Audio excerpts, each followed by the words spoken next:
जी अस्सलाम वालेकुम। This is Khazar Abbas. अच्छा, आज हमने आपको ये बताना था कि एग्रीकल्चर के अंदर जो कॉटन है, कॉटन की क्या अहमियत है और कॉटन जो है पाकिस्तान की इकनॉमी में कितना बड़ा कह लें कि किरदार या कह लें कि उसका कितना बड़ा रोल है। कॉटन जो है एग्रीकल्चर की मेजर क्रॉप्स में इंक्लूड है और कॉटन ऐसी क्रॉप है जो कह लें कि पाकिस्तान के अंदर ऑलमोस्ट 50 to 60% जो चीज़ें हैं कॉटन से बनती हैं। कॉटन बेसिकली पाकिस्तान की इकोनॉमी में बहुत ही अहमियत रोल अदा करती है, बहुत बड़ी अहमियत की हामिल है। पाकिस्तान का जो पंजाब एरिया है बहुत ही बड़ा एरिया है जिसमें कॉटन की ग्रोविंग की जाती है, हार्वेस्ट की जाती है। तकरीबन पाकिस्तान की 70% जो हार्वेस्टिंग है कॉटन की वो पंजाब से की जाती है। और कॉटन से जो है बहुत सारी इंडस्ट्रीज़ कह रहे हैं, बहुत सारे प्रोडक्ट्स बनती हैं। और कॉटन से जो मेन चीज़ है वो कपड़ा बनता है, धागा बनता है, दूसरी भी काफ़ी चीज़ें हैं जो कॉटन से बनती हैं। तो आज हम आपको बताएंगे कॉटन का सोइंग मेथड क्या है, कैसे उसकी ज़मीन तैयार करते हैं, क्या क्या चीज़ें हैं उसकी, प्लांट टू प्लांट डिस्टेंस हो गया या उसके मेजर इंसेक्ट्स आपको बता देंगे। अच्छा, लोगों की मोस्टली जो कंप्लेंट्स होती हैं ये होती हैं कि कॉटन जो है लगाते इस वजह से नहीं है मोस्टली लोग कि कॉटन के अंदर जो है कह लें कि ख़र्चा बहुत ज़्यादा आ जाता है। ख़र्चे से लोग कहते हैं स्प्रे इसकी बहुत महंगी आती है, बार बार करनी पड़ती है, फर्टिलाइज़र इसके बार बार करने पड़ते हैं, लेबर कॉस्ट बहुत ज़्यादा लग जाती है, बहुत सारी चीज़ें। अच्छा, कॉटन की जो प्रोडक्शन है वो टोटली डिपेंड करती है किसान के माइंड के ऊपर, मेंटली जो होगा माइंड के ऊपर डिपेंड करती है। जिस तरीके से वो सोचेगा उसी तरीके से उसकी प्रोडक्शन आएगी। अच्छा, तो सवाल ये आ जाता है कि भाई ये कैसे कह सकते हैं कि इंसान तो वैसे ही चाहता है कि उसके पास प्रोडक्शन बहुत ज़्यादा आए या कह लें कि उसके पास पैसा बहुत ज़्यादा है, जो क्रॉप लगा रहा है उससे बेनिफिट उसको बहुत ज़्यादा मिले। लेकिन माइंड पे इसलिए मैं कह रहा हूँ क्योंकि अगर उसका माइंड होगा ना कि मुझे प्रॉफिट ज़्यादा लेना है तो वो मेहनत ज़्यादा ही करेगा। वो अगर शुरू में ही बैठ जाएगा कि भाई नहीं, मुझे प्रॉफिट इससे ज़्यादा नहीं मिलेगा, इसको बार बार स्प्रे बहुत करनी पड़ती है, पानी बहुत ज़्यादा लग जाता है इसका, या कहने कि फर्टिलाइज़र बहुत ज़्यादा देने पड़ते हैं, इस वजह से इसका जो है मुझे प्रॉफिट ज़्यादा नहीं मिलेगा लेकिन लगा लेता हूँ। तो टोटली माइंड पे डिपेंड करता है।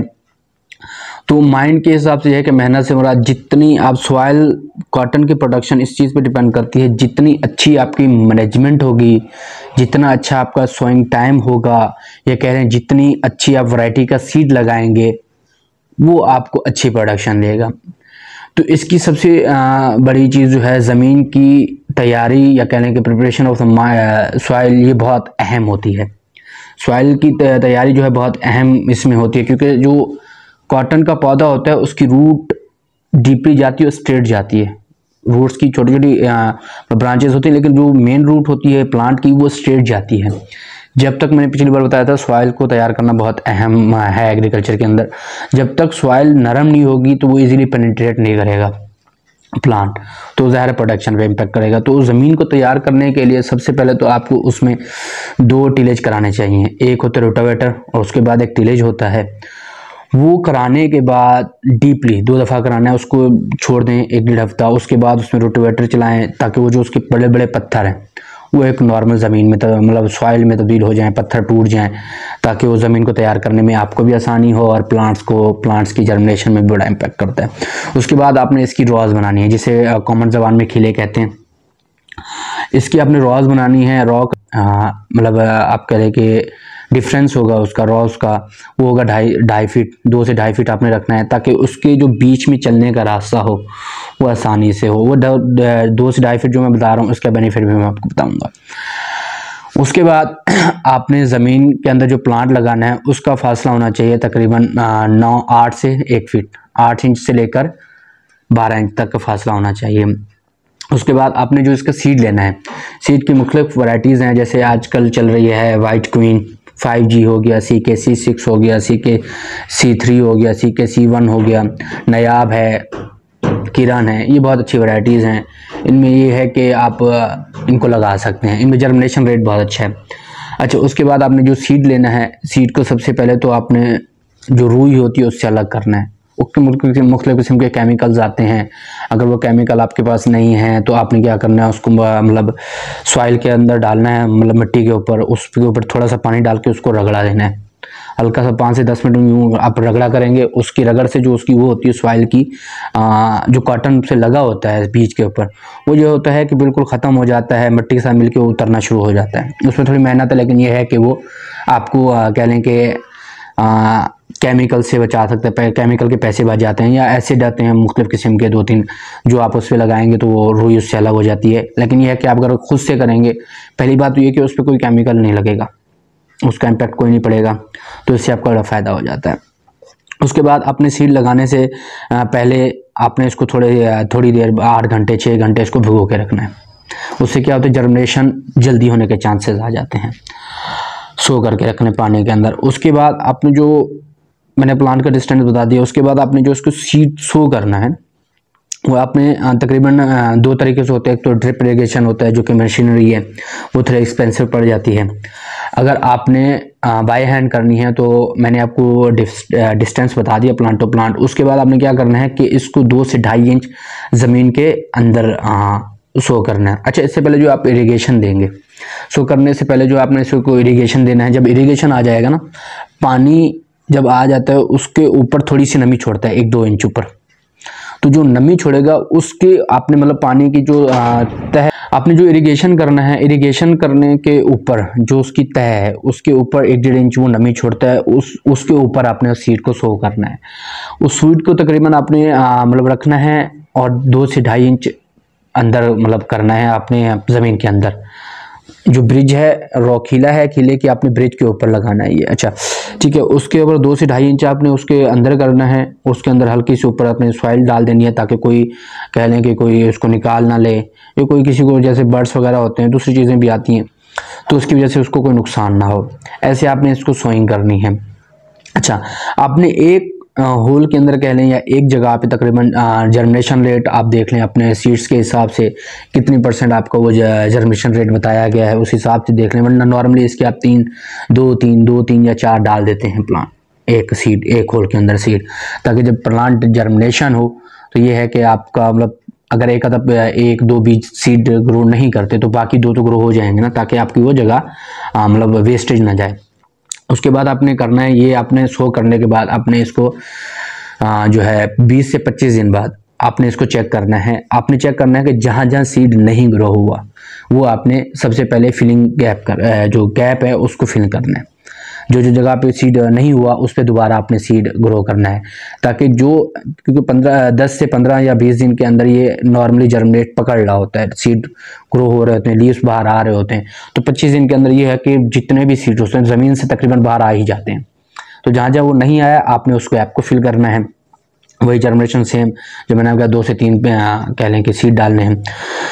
उसके आप तकरीबन महीने से 1 महीने या अपने जर्मिनेशन के 1 महीने बाद या 1.5 महीने बाद आपने उसकी थिनिंग करनी है।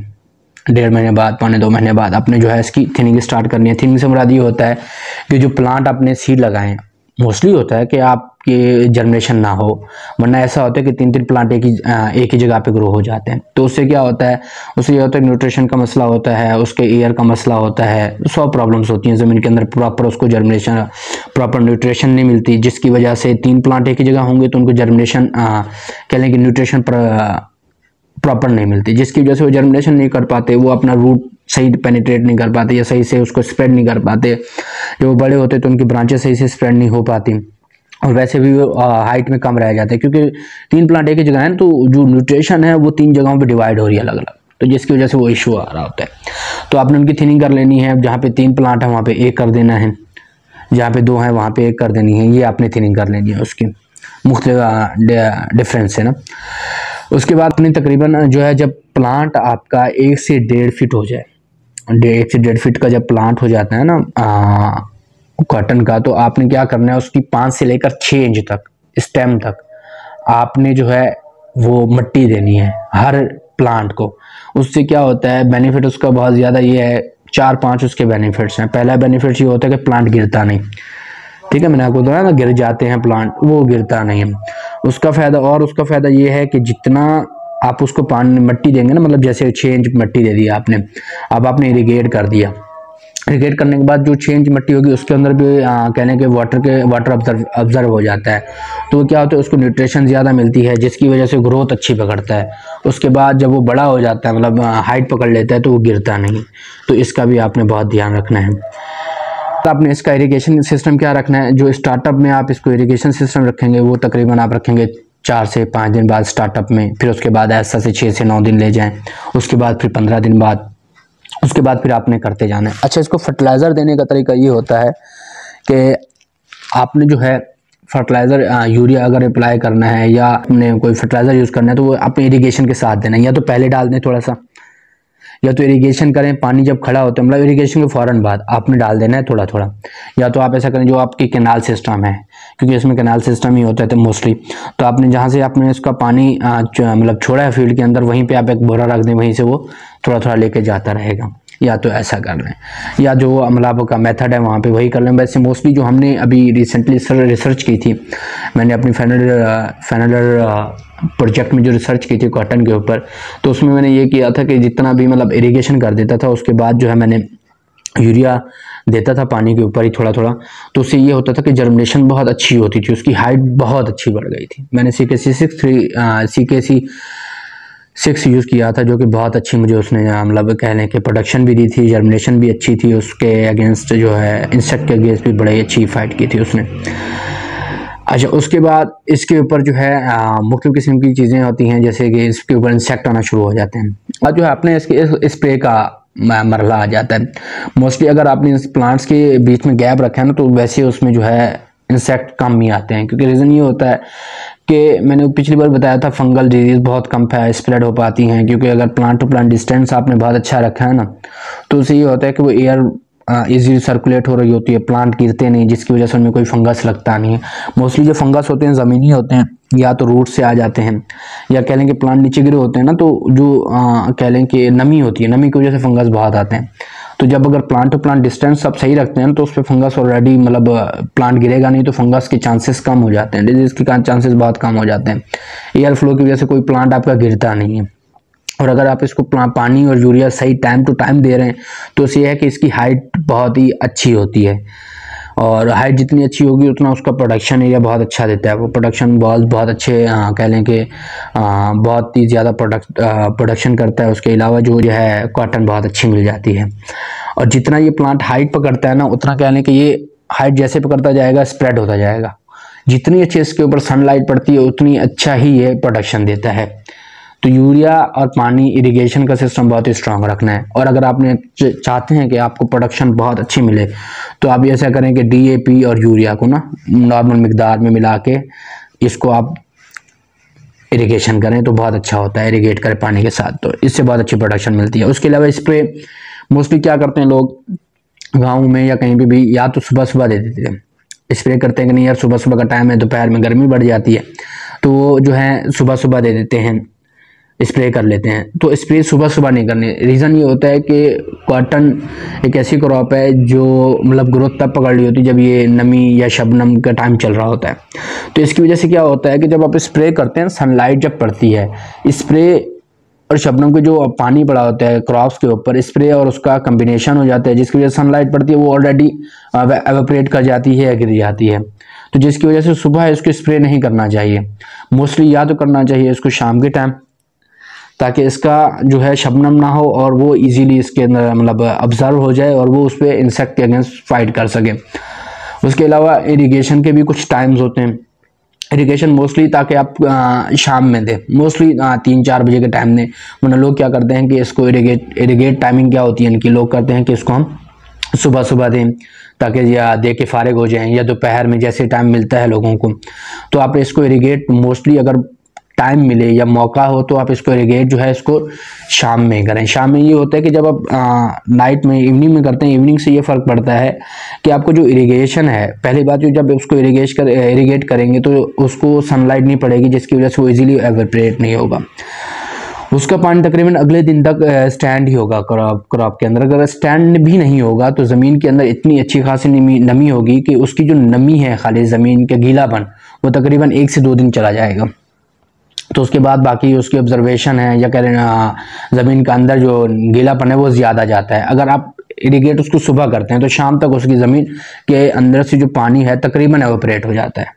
वो ज़मीन जज़ब ही नहीं करती, सन उसको एवेपोरेट कर लेता है, सन की हीट से या कहें टेम्परेचर से, लाइट से वो एवेपोरेट हो जाता है। अगर आप रात में करते हैं, इवनिंग में करते हैं, तो इवनिंग में ये होता है कि जो पानी होता है वो एवेपोरेट ही नहीं होता, वो सारा का सारा ज़मीन के अंदर ऑब्जर्व हो जाता है, जो बाद में प्लांट के लिए बड़ा बेनिफिट होता है।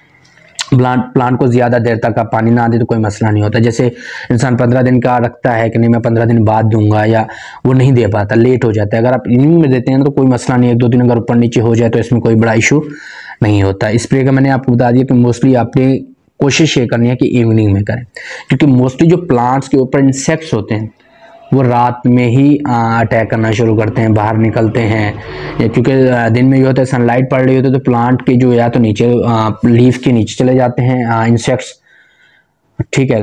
तो इवनिंग में क्या होता है, इवनिंग में रात में ये इंसेक्ट बाहर निकलते हैं, या कह लें कि नहीं। अच्छा, स्प्रे आपने रात में करनी है, स्प्रे आपने इवनिंग करनी है, ताकि प्लांट जो है इजीली उसको ऑब्जर्व कर सके, वो एवेपोरेट ना हो। उसके बाद जो अपने कॉटन की चुनाई करानी है, प्रोडक्शन आने के बाद ये होता है कि कॉटन के बॉल्स आने के बाद, फूल के बाद जो बॉल्स आते हैं, अच्छा जब बॉल्स आए हुए हैं ना तो आपने मोस्टली ये करना है कि पानी का बड़ा ख्याल रखना है। जब इसके बॉल्स आ जाते हैं प्रोडक्शन, तो उसके वक्त आपने पानी का बड़ा ख्याल रखना है। जितना आप इसको पानी अच्छा देंगे उतना जो है ये प्रोडक्शन आपको अच्छी देगा। उसके बाद कॉटन जो होती है, कॉटन की जो लिड्स होती हैं, पानी जितना अच्छा होगा तो इजीली खुलना, मतलब वो खुलेंगी बहुत अच्छी। बॉल्स के ऊपर कहने के जितने खुलते जाएंगे और फ्लावर्स आते जाएंगे ना, अगर पानी उसको अच्छा देते रहेंगे। अगर आप चाहते हैं कि प्रोडक्शन आपको अच्छी मिले, पानी आपने फूल के टाइम और जब बॉल्स ओपन हो रहे हो तब आपने बहुत अच्छा पानी देना है। अच्छा, इसकी 3 पिकिंग होती है वैसे तो मोस्टली। अच्छा, इसकी जो पहली पिकिंग है, आपने मोस्टली ये चेक करना है कि 40% बॉल्स ओपन हो जाने चाहिए, तब आपने इसकी फर्स्ट पिकिंग करनी है। पिकिंग भी आपने देखना है कि कहीं लिटें कुछ ज़्यादा तो नहीं गिर रही, इसका भी एक मैनेजमेंट होती है, तरीके से आपने देखना है उसको। 40% जो है तकरीबन बॉल्स ओपन हो जाने चाहिए, तब आपने इसकी पिकिंग करनी है। वरना क्या होता है कि कुछ लोग होते हैं कि जल्दी के चक्कर में कहते हैं कि पिकिंग करा लें, बॉल्स खुल गए हैं, नज़र आ रही है, कॉटन गिर ना जाए, तो ऐसा कुछ नहीं होता। आपने जो है 40 to 50% जब बॉल्स इसके ओपन हो जाए तब आपने इसकी पिकिंग करानी है। पिकिंग ये होता है कि पिकिंग की भी कॉस्ट लग जाती है, जिसकी वजह से आपने टाइम की बड़ी एहतियात करना है। जल्दी पिकिंग नहीं करानी और लेट भी पिकिंग नहीं करानी। लेट कराएंगे ज़्यादा तो क्या हो गया, जो कॉटन की लिड्स होती हैं वो गिरना शुरू हो जाएंगी, गंदी होना शुरू हो जाएंगी, जिसकी वजह से आपको मार्केट रेट अच्छा नहीं मिलता। और अगर उसको मज़ीद लेट करेंगे तो ज़ाहिर है कोई नीचे गिरेंगे, पौधे गिरना शुरू हो जाते हैं, क्योंकि वेट होता है ना, वेट की वजह से पौधा जो है गिरना शुरू हो जाता है।